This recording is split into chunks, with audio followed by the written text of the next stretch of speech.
New research in the West is aiming to reduce the number of babies dying or being left with disabilities after being shaken. The University of the West of England is investigating whether giving new parents tips on how to cope with crying could make a difference. Our health correspondent Matthew Hill reports. It's a simple fact of life that babies cry, often leaving parents at their wits' end, especially in the early hours. But if tempers flare, there can be devastating consequences. I've seen a number of cases now where parents haven't realised how important that is, and they haven't realised that their baby's been hurt after it's happened at home as well. Shaken baby syndrome happens after babies' brains are accelerated backwards and forwards, causing ruptures on the surface of the brain. Even a relatively small amount of shaking can cause serious damage.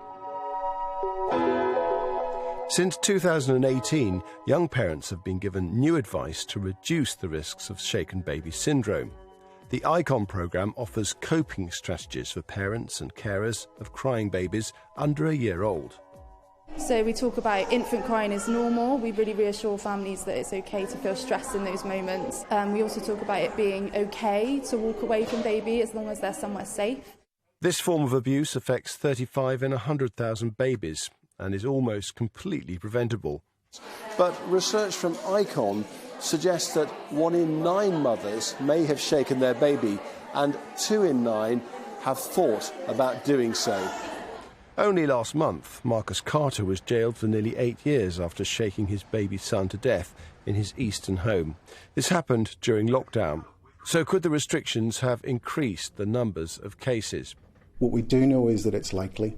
We have had reports from a number of centres in the UK that they've seen more babies with brain injuries than ever before.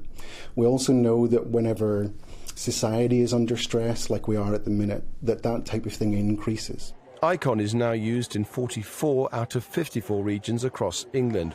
If this £300,000 NIHR research project proves a success, then parents and babies across the entire country are likely to benefit. Matthew Hill, BBC Points West, Bradley Stoke.